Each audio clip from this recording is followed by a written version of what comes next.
If you're a beginner level pickleball player, here are a couple tips that you need to keep in mind to help you have a ton of success with your serve right off the bat. The first thing is we want to start off by using a drop serve. If you're a beginner, I think that in the very beginning of your pickleball journey, the drop serve is an amazing tool for you. You don't have to be trying to hit it out of the air and ripping it with crazy power like the pros are doing. Hitting a drop serve will totally suffice every time. So hit a drop serve, I want to make sure that I have my paddle all the way back and I have my arms separated, because right here, I'm encouraging a contact point out in front.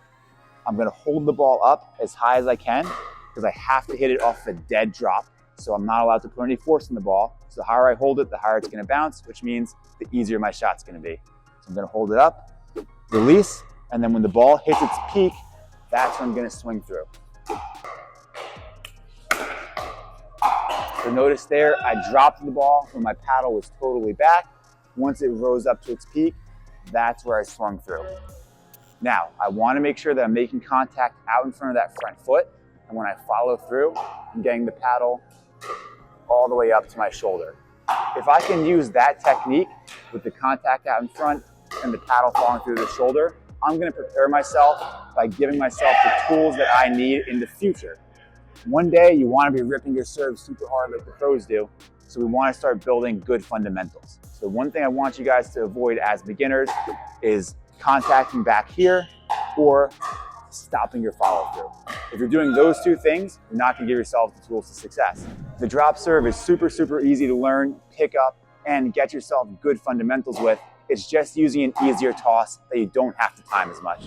If you're an advanced player, I'm going to share with you one thing that you need to be doing to get the most out of your serve. You need this to get max power and max spin, and all the pros are serving this way. I'm also going to show you how to break a habit that is absolutely crucial, where if you're still doing this bad habit, it's going to hold you back and keep you with a beginner, intermediate level serve.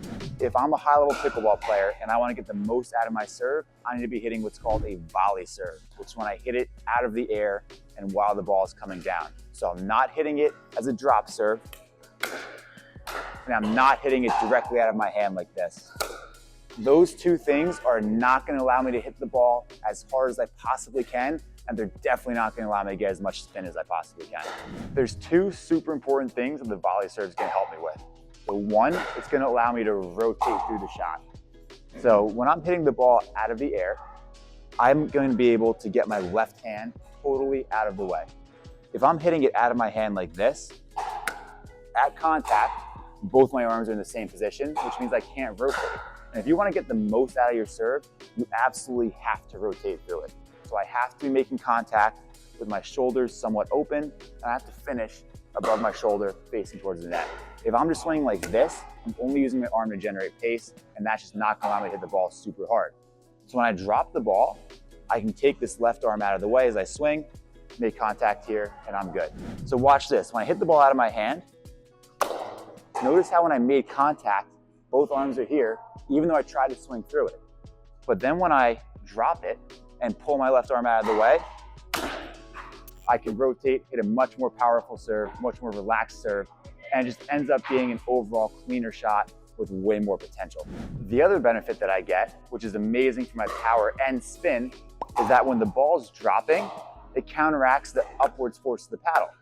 So if I'm swinging from low to high, which I pretty much should be on all my serves, while the ball is coming down, this additional friction right here is going to get me my power and spin. But if I hit the ball from low to high without it moving, I don't get that additional friction from the two forces counteracting.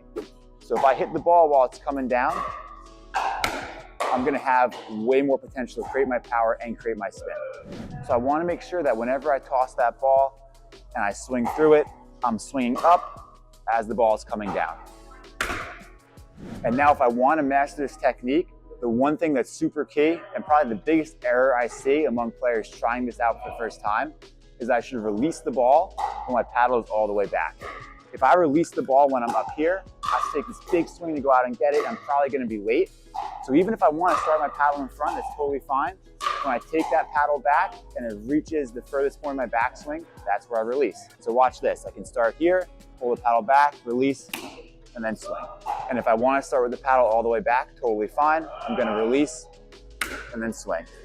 The one thing I'm not gonna do is release, backswing, and then swing. I'm always gonna be late when I do that.